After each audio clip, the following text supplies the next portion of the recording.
Very good morning to all my dear students. Students, today I am going to teach you the second part of last chapter from your supplementary book, that is chapter 11. You can see what is that chapter? Ancient Education System of India, part 2. Already we have completed part 1. Now we are going to learn part 2. So open at page number 92 and you can see part 2 starts from here. All of you opened? Now we can start chapter 11 part 2. Many monasteries, viharas, were set up for monks and nuns to meditate, debate, discuss with the learned for their quest for knowledge during this period. Ancient education जो होता था ज़्यादा से ज़्यादा कहाँ पे होता था? मोनास्टरी में होता था. मोनास्टरी क्या होता है? जहाँ पे विद्यार्थी लोग रहा करते थे, जहाँ पे विद्यार्थी जो लोग सन्यासी की तरह रहते थे घर परिवार छोड़ के, तो उसको बिहार भी कहा जाता था. बिहार मतलब जो अभी जो स्टेट है बिहार, वो बिहार नहीं है. बिहार जो है वो रहने का जगह. तो मोनास्टरी और बिहार जो है इसको मॉन्क्स के लिए बनाया गया था, जो कि पढ़ाई करने वाला सन्यासी जो है और सन्यासिनी जो है उनके लिए बनाया गया था. वहाँ पे लोग क्या करते थे? मेडिटेट, डिबेट, ध्यान करना, बहस करना, डिस्कस, तर्क करना, चर्चा करना किसी के ऊपर में, किसी बात में, किसी विषय में, with the learned for their quest for knowledge during this period. जो इस विषय में ज्ञानी है उन लोगों से ये लोग चर्चा करते थे. लर्नेड लोगों के साथ, शिक्षित लोगों के साथ ये लोग अपने शिक्षा के विषय में चर्चा करते थे, बहस करते थे और क्या करते? तर्क करते थे. कब? इस समय में, एंशिएंट पीरियड में जो पढ़ाई लिखाई जो होता था उसके बारे में हम लोग जान रहे थे. उसके बारे में अभी डिटेल्स में हम लोग जान रहे हैं. Around this viharas other educational centre of higher learning developed.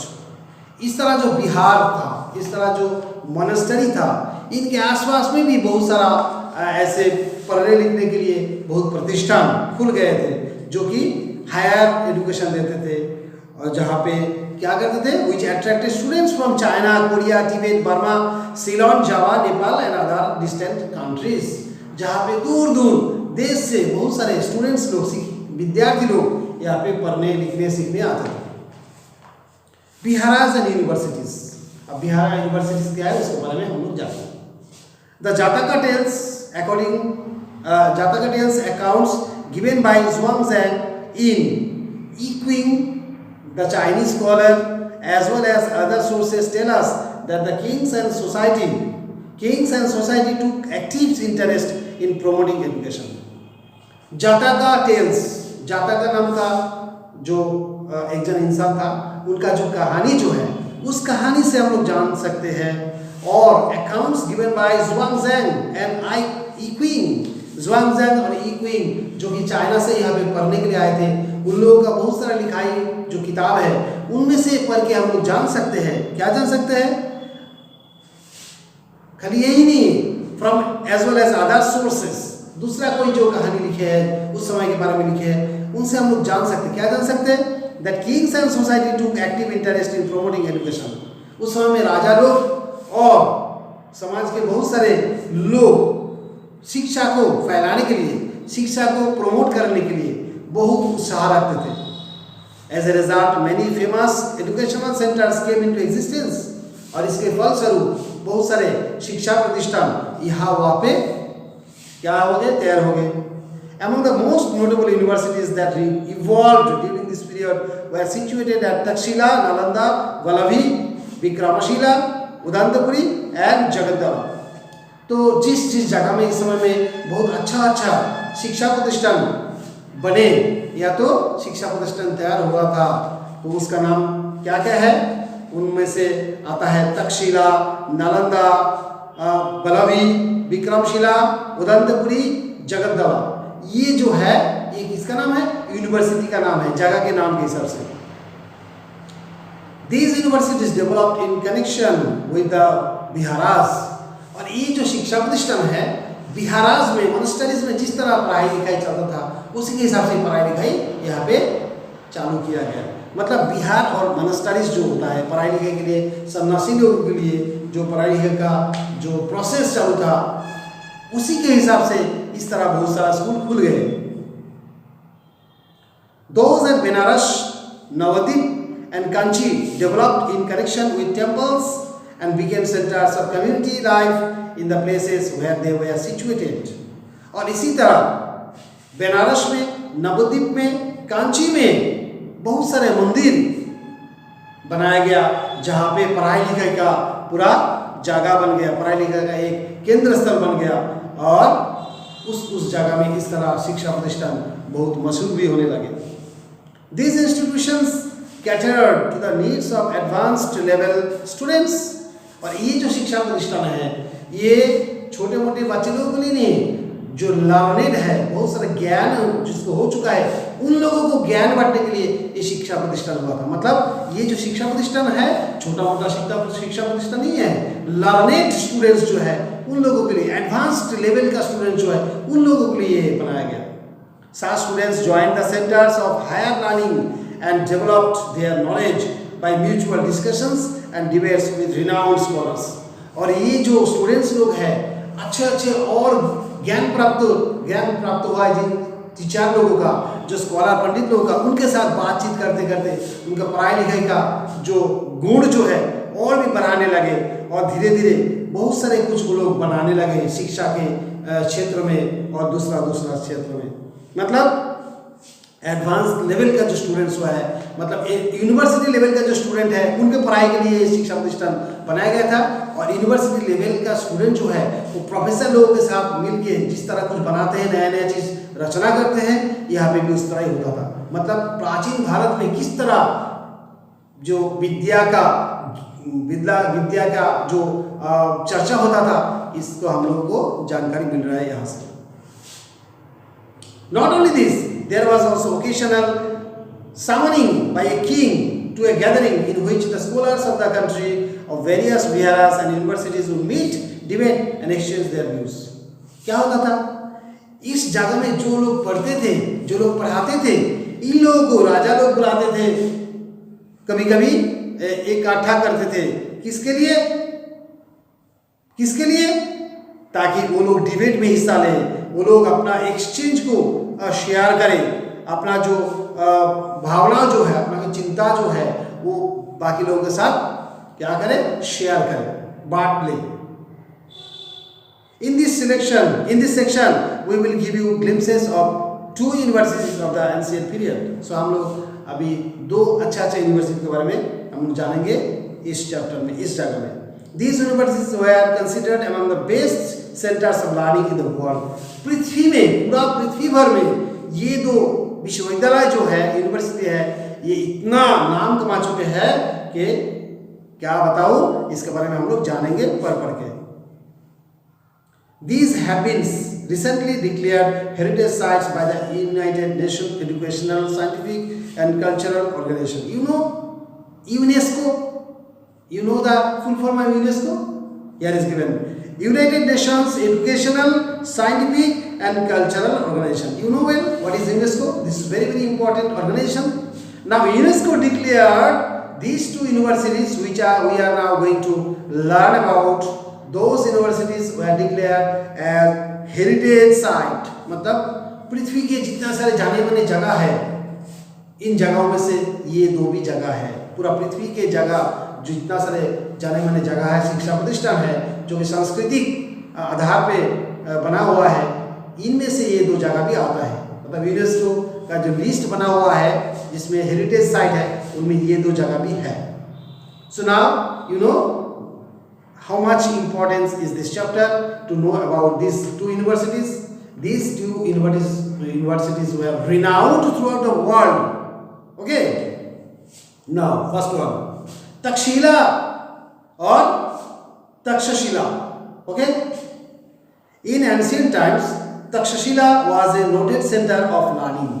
पुराने जमाने में शिक्षा का एक बहुत मशहूर जगह था ये Takshashila, including religious teachings of Buddhism for several centuries। और बहुत सदियों से यहाँ पे बुद्धिज्म को शिक्षा सिखाया जाता था। बुद्धिज्म मतलब बौद्ध का गौतम बुद्ध का जो बात, जो उनका जो वाणी जो है, उनका जो शिक्षा जो है, इस जगह में बहुत दिन से दिया जाता था। It continued to attract students from around the world until its destruction in the 5th century CE. 5th century CE में ये ध्वंस हो गया था, नष्ट हो गया था। और इससे पहले ये पूरा पृथ्वी का स्टूडेंट को खींच के यहाँ पे लाते थे। मतलब पूरा पृथ्वी भर में जितना सारा अच्छे स्टूडेंट है वहाँ से यहाँ पे पढ़ने के लिए आते थे। It was known for its higher education, उच्च शिक्षा के लिए ये जाना जाता था। And the curriculum comprised the study of ancient scriptures, law, medicine, astronomy, military science and the 18 Shilpa's और arts।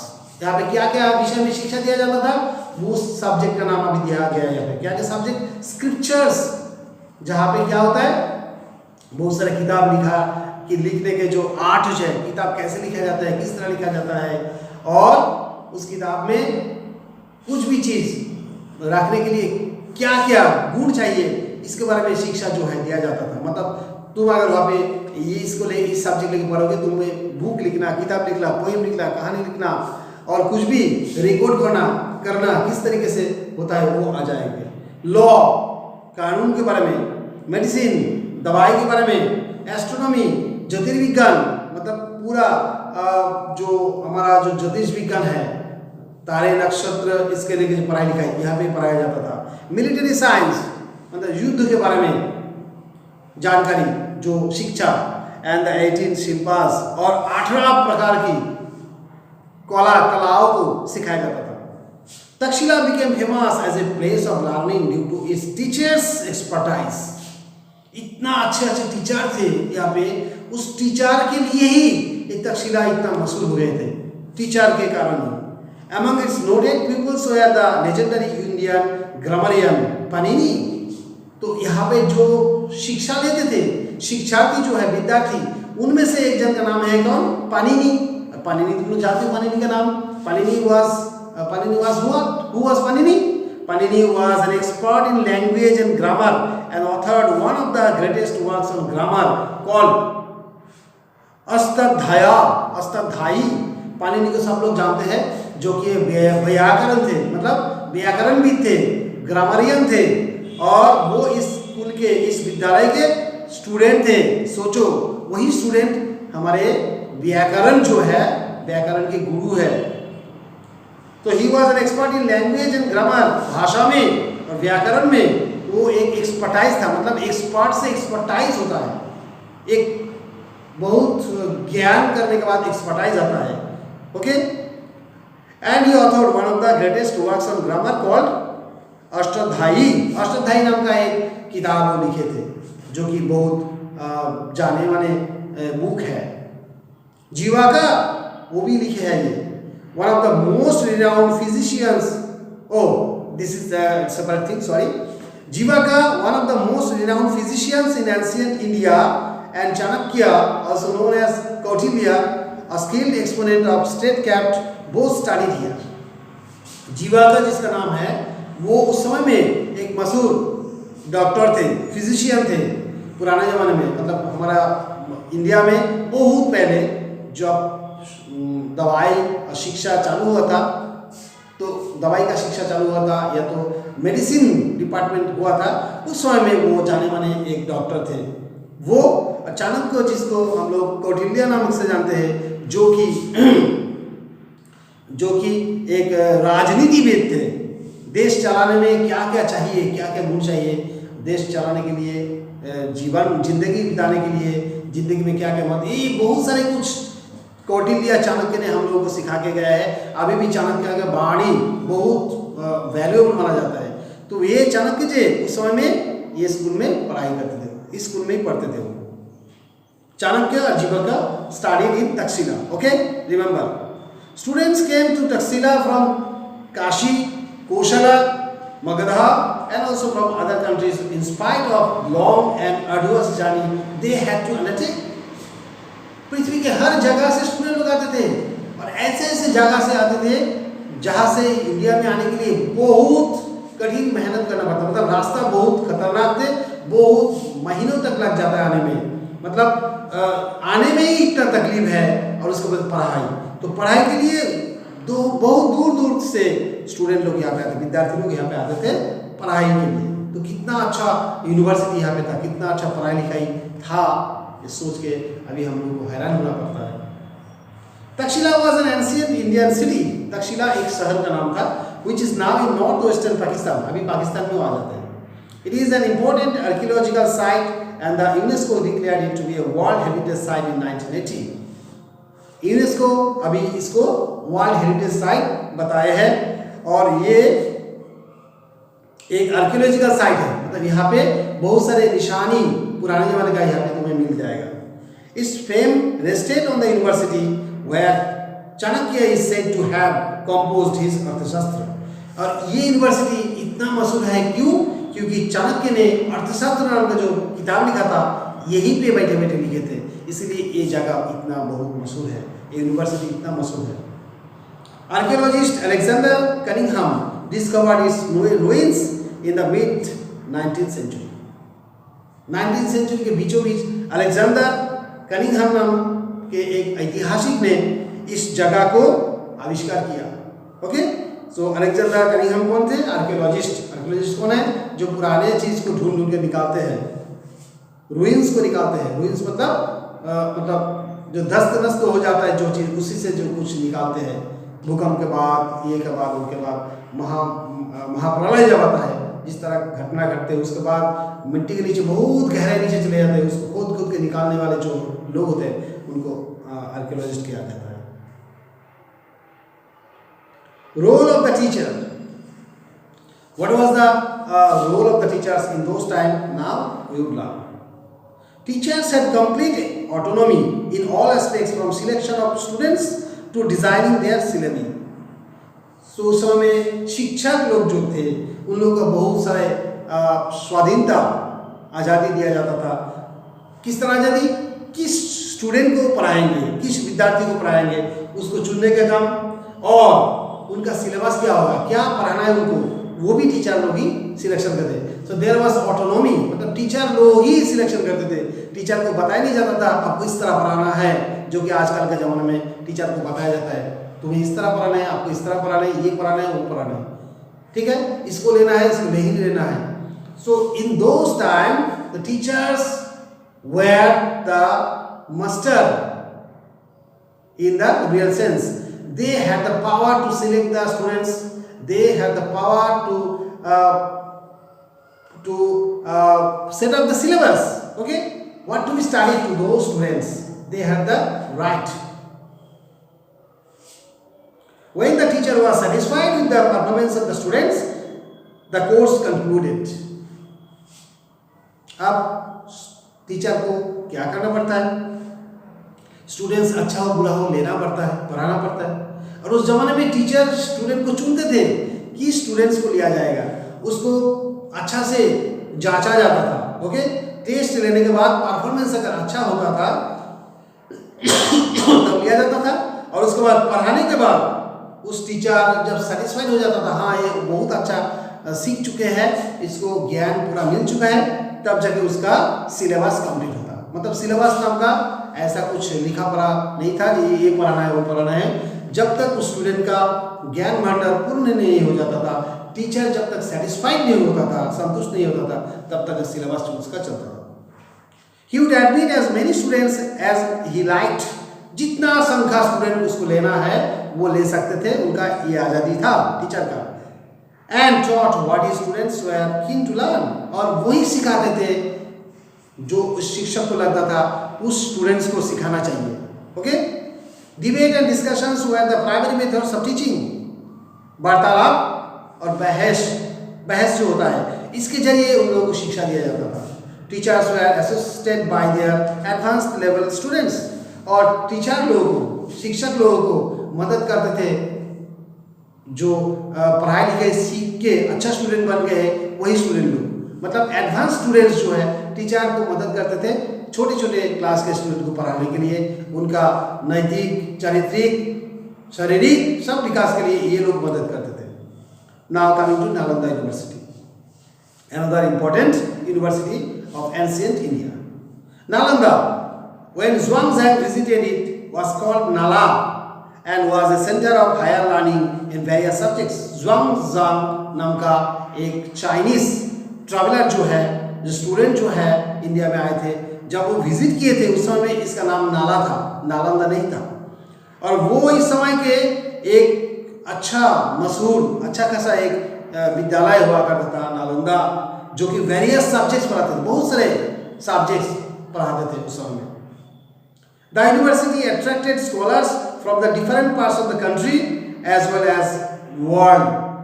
पृथ्वी के बहुत सारे जगह से यहाँ पे छात्र लोगों को खींचता था, मतलब छात्र लोग, विद्यार्थी लोग बहुत सारे जगह से यहाँ पे आते थे। The Chinese scholars Yiqing and Zhuangzang visited Nalanda in the 17th century CE. 17th century में चाइनीज स्कॉलर जो है, चाइनीज स्कॉलर मतलब पंडित जो है यहाँ पे विजिट किए थे, यहाँ पे आए थे नालंदा में।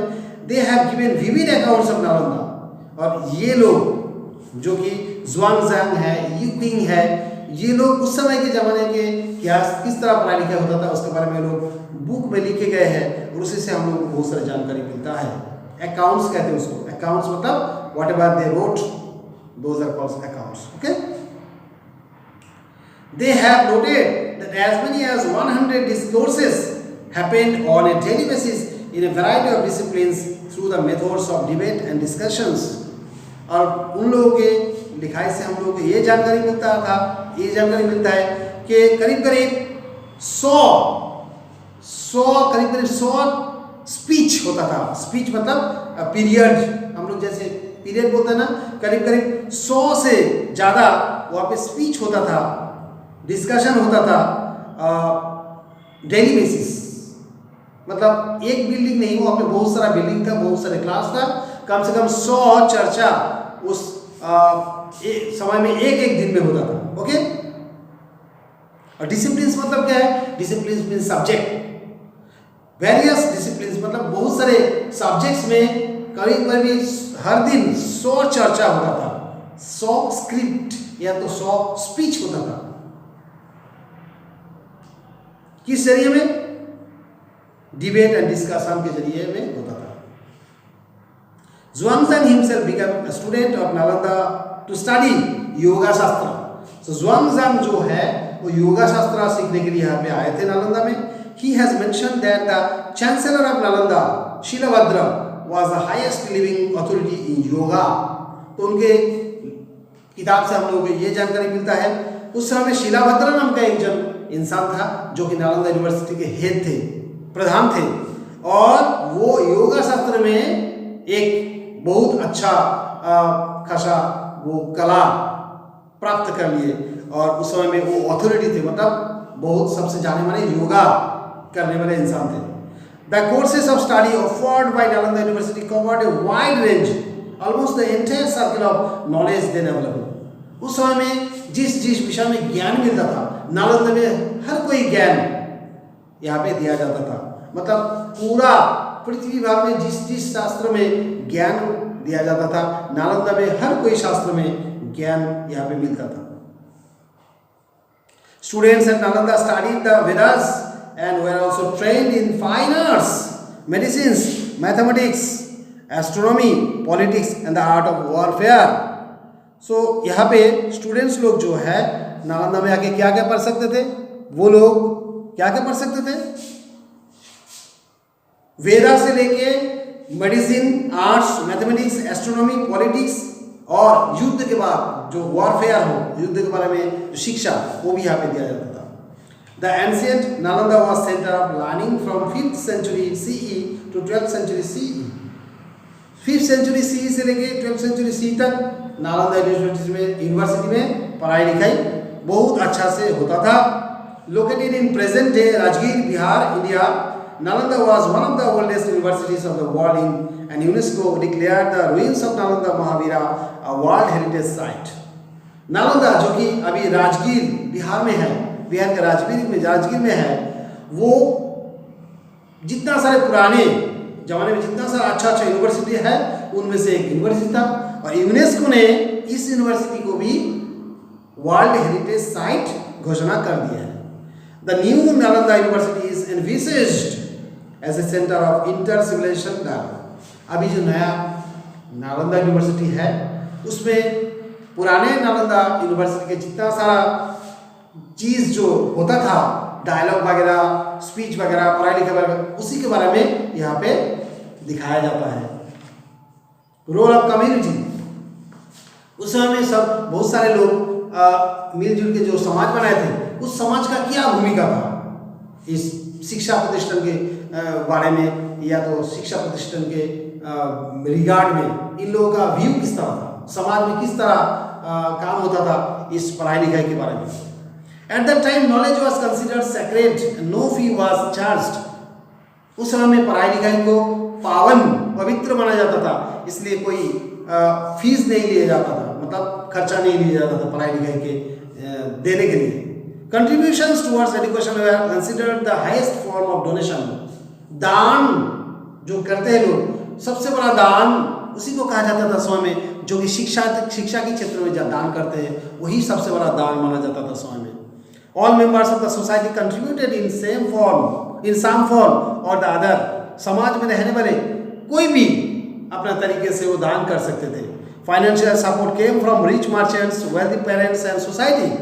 समाज में बहुत धनिक परिवार जो रहते थे, व्यवसायी व्यापारी जो रहते थे, पिता माता जो रहते थे बहुत धनी परिवार से, वो लोग भी दान करते थे। Besides gifts of buildings, the universities received gifts of land. Building वगैरह तो दान में मिलता ही था, उसके साथ साथ जमीन जो है वो भी दिया जाता था दान में यूनिवर्सिटी के लिए, पढ़ाई लिखाई के लिए। This form of free education was also prevalent in other ancient universities like Vallabhi, Vikramshila and Jagaddala. इस तरह निःशुल्क पढ़ाई लिखाई और कौन कौन जगह में होता था? वल्लभी, विक्रमशिला, जगद्दला, ये सब यूनिवर्सिटी में भी निःशुल्क पढ़ाई लिखाई दिया जाता था, मतलब निःशुल्क शिक्षा दिया जाता था यहाँ पे। At the same time in the south of India Agraharas served as centers of learning and teaching. इसी समय में साउथ इंडिया में अग्रहारस जो लोग होते थे, वो लोग, अग्रहारस मतलब लोग नहीं है, जैसे कि बिहारा होता है, जैसे कि मोनेस्टरीज होता है, तो अग्रहारस साउथ इंडिया में अग्रहारस नाम का जो प्रतिष्ठान है, वो लोग क्या करते थे? लर्निंग और टीचिंग का जो सेंटर वही थे, मतलब वहाँ से शिक्षा दिया जाता था। South Indian kingdoms also had other cultural institutions known as ghatika and Brahmapuri. तो साउथ इंडियन जो किंगडम है, साम्राज्य जो था, उनमें कल्चरल इंस्टीट्यूशन मतलब सांस्कृतिक जो शिक्षा प्रतिष्ठान जो है, जहाँ से पढ़ाई लिखाई दिया जाता था, बहुत सारे कुछ सिखाया जाता था, उन लोगों को घटिका कहा जाता था या ब्रह्मपुरी कहा जाता था। इसका मतलब साउथ इंडिया में मोनेस्टरी और टेम्पल्स में जिस तरह शिक्षा दिया जाता था साउथ इंडिया में, उन लोगों का नाम ही अलग अलग हो गया। यहाँ पे ना तो बिहारा कहा जाता, ना तो मोनेस्टरी कहा जाता, यहाँ पे क्या जाता था? Agrahara, ghatika, Brahmapuri. Okay, ghatika was a centre of learning including religion and was small in size. Ghatika जो है छोटा छोटा स्कूल, जैसे प्राइमरी स्कूल होता है उस तरह छोटा स्कूल होता था, जहाँ पे धर्मशास्त्र सिखाया जाता था। Okay, and Agrahara was a bigger institution. तो घटिका छोटा था, अग्रहारा उससे थोड़ा बड़ा हो गया।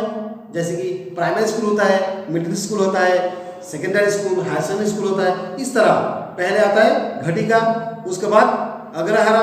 Okay, a whole settlement of learned Brahmins with its own powers of government and was maintained by generous donations from the society।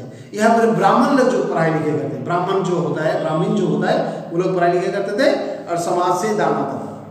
Temples, mathas, Jain basadis and Buddhist viharas also existed as other sources of learning during this period।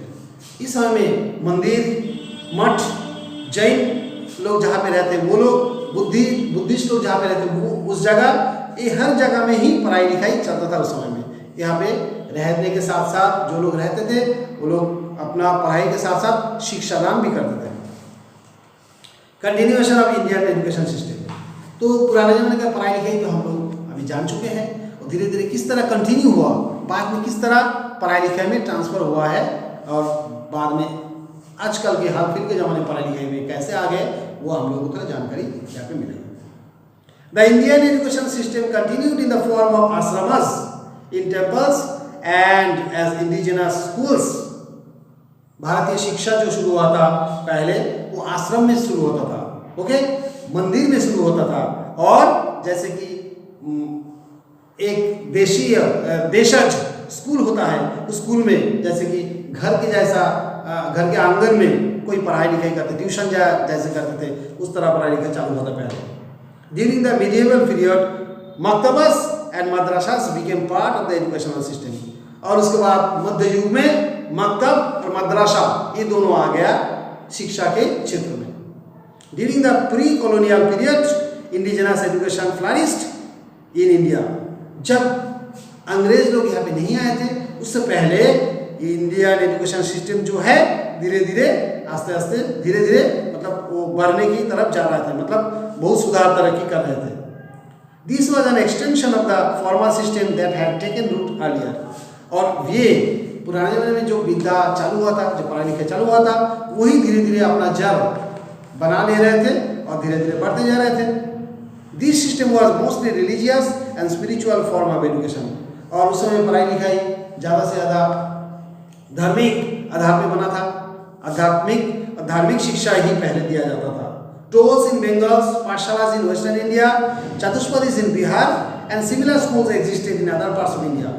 तो पढ़ाई लिखाई जिस छोटा छोटा जगह में दिया जाता था, उन लोगों का अलग अलग नाम था। जैसे बंगाल में पढ़ाई लिखाई जहाँ पे दिया जाता था, जैसे कि शिक्षा प्रतिष्ठान पहले चालू हुआ था, उसको बताया जाता था टोल, ओके। और वेस्टर्न इंडिया जो होता, पश्चिम भारत जो, वहाँ पे पाठशाला बोला जाता था, और बिहार में चतुष्पदी बोला जाता था, पढ़ाई लिखाई की जो जगह होता था उसको। और बहुत सारा ऐसे जगह में छोटा छोटा ऐसे शिक्षा देने वाला जगह था जिसका नाम नहीं दिया गया था। Local resources via donation supported education. स्थानीय जो लोकजन है, स्थानीय जो इंसान है, उस जगह के रहने वाले जो लोग इंसान हैं, वही उस स्कूल को चलाने के लिए मदद करते थे और डोनेशंस भी देते थे।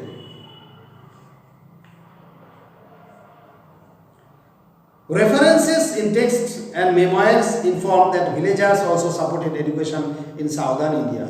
साउदर्न इंडिया जो है, दक्षिण भारत में गांव वाले जो है, वो भी पढ़ाई लिखाई के बढ़ने के लिए मदद करते थे, वो लोग भी दान देते थे। As we understand, the education and ancient education system of India focused on the holistic development of the students.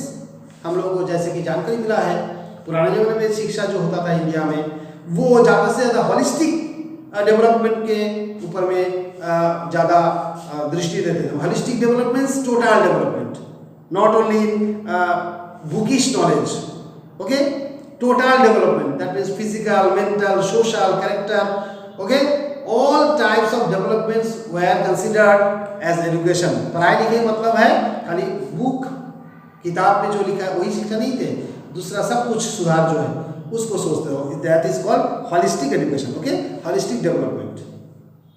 Both inner and outer self, मतलब अंदर का बाहर का दोनों जगह का गुणावली को जो है, गुण को जो है बढ़ाना है। thus preparing them for life. और इस तरह शिक्षा दिया जाता था ताकि जिंदगी में उसका कभी रुकने का नौबत ना आए, जिंदगी में हर जगह में सफल हो जाए, हर कोई क्षेत्र में। Education was free and not centralised. और शिक्षा उस समय में निःशुल्क था और कोई इस शिक्षा प्रतिष्ठान को चलाते नहीं थे, मतलब जबरदस्ती किसी को बंद करना खोलना ऐसे जैसे आजकल होता है। सरकार से नोटिस आ जाता है शिक्षा प्रतिष्ठान को बंद रखना है तो बंद रखना है, खोल दिया तो मुश्किल। उस समय में ऐसे नहीं था, जिसको खोलना है, जिसको बंद करना है। सेंट्रलाइज नहीं था, मतलब सरकारी कोई कंट्रोल इसमें नहीं था। Its foundations were laid in the rich cultural traditions of India, thereby helping in the development of physical, intellectual, spiritual and artistic aspects of life holistically. पढ़ाई लिखाई का जो बुनियाद जो था, जो बेस जो था, वो किससे बनता था? Rich cultural tradition.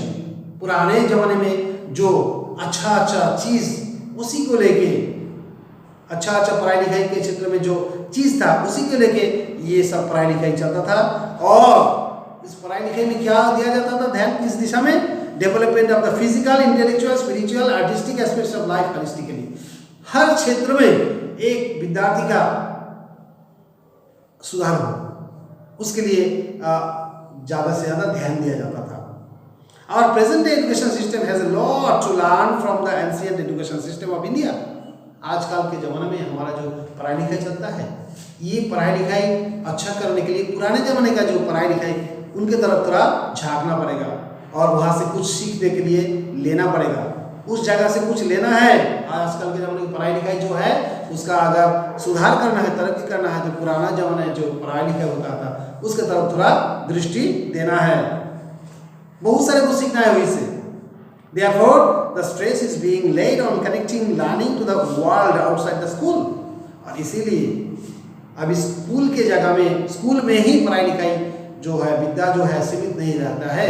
अब स्कूल के बाहर में भी पढ़ाई लिखाई को लिया जा रहा है और पूरा पृथ्वी के साथ स्कूल का पढ़ाई लिखाई को कनेक्ट किया जा रहा है आजकल। Today, educationists recognize the role and importance of multilingual and multicultural education, thereby connecting the ancient and the traditional knowledge with contemporary learning. और आजकल के जो शिक्षाविद है, जो कि एजुकेशनिस्ट है, वो लोग भी इसमें सहमति जताते हैं कि बहुत सारे भाषा में शिक्षा देना चाहिए, बहुत सारे संस्कृति को अपनाना है, पढ़ाई लिखाई में उसको लाना है और इस तरीके से पुराने जो हमारे संस्कृति है उसके साथ अभी का जो संस्कृति, इसका जोड़ या तालमेल करना है, कनेक्शन करना है, जोड़ना है, तब जाके हमारा जो पढ़ाई लिखाई इसका थोड़ा सुधार होगा, तरक्की होगा। तो एजुकेशनिस्ट जो है आजकल के ज़माने के, वो लोग अब जान चुके हैं कि अभी हम लोगों का पढ़ाई लिखाई पुराने ज़माने के पढ़ाई लिखाई के साथ जुड़ना है, बहुत भाषा में पढ़ना है, सीखना है, बहुत संस्कृति को अपनाना है, उनको जानना है। अगर ये कर पाएंगे तो शिक्षा पूरा होगा। सो कंटेम्पोररी लर्निंग, मतलब आजकल के ज़माने का जो लर्निंग जो है, that should be connected with the ancient learning, traditional knowledge, then the learning teaching system will be completed. शिक्षा और शिक्षा ग्रहण, शिक्षा दान तब जाके पूरा होगा जब पुराने ज़माने का पढ़ाई लिखाई के साथ आजकल के ज़माने का पढ़ाई लिखाई जोड़ देंगे, दोनों को जोड़ के अगर हम लोग करेंगे तब जाके शिक्षा अच्छा होगा, कंप्लीट होगा। So this one very very important chapter. The words are difficult, the words and their meanings should be learned, okay, and your reading should be practiced from this chapter. You must try to read this chapter at least 10 times, okay, and try to read these chapters aloud with right pronunciation. So this chapter will help you a lot to know the word meaning, to learn the pronunciation, and to learn the ancient education system, and as a whole what is education in India, that should be also learned. And at the same time our ancient educational institutions, here discussed only two, those educational system can be learned by reading this chapter. So this chapter is completed, and as well as your supplementary syllabus is completed. Whatever one or two chapters are left, I think those are not so vital chapters. I have already completed all vital chapters from supplementary book as well as all vital chapters from course book. I think your syllabus is complete, and whatever chapters you have learned, those all are very very important, and no questions will come from outside the chapters which I have taught.